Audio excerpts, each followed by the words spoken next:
एक पवन सिंह का गीत आया हुआ है, बहुत बेहतरीन राम, बहुत मज़ा सुनकर भक्ति गीत आ गया है। आप लोग जाके सुनिए, बहुत अच्छा गीत है। आप लोग भोजपुरी को आगे बढ़ाने के लिए किसी को गिरा देते। पवन सिंह चोर है, ये तो मैं मानता हूँ पवन सिंह चोर है।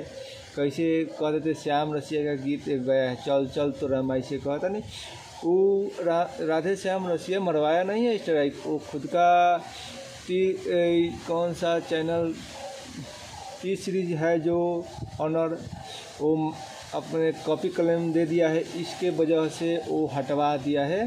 पवन सिंह अपना वो गाना उतरवा दिए हैं कि अगर मान लें कि पवन सिंह गाना है, कॉपी क्लेम आ गया है, तो टी सीरीज का नहीं होगा, पैसा उसका बनेगा, इसका नहीं बनेगा, इसलिए उतरवा दिए हैं।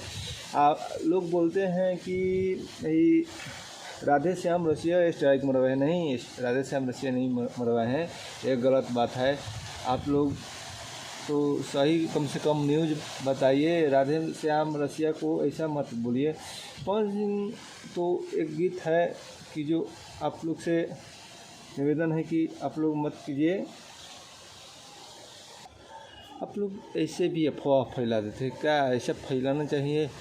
कभी इसका गाना चुरा लेते हो कि उसका गाना, ऐसा पवन सिंह थोड़ी ना, एक थोड़ा सा पंच लाइन मैच कर गया था, इसीलिए वो ऐसा हुआ। कोई दिक्कत नहीं, पवन सिंह ऐसा गद्दार नहीं है। आप लोग के सपोर्ट से भक्ति गीत बहुत अच्छा बजते हैं।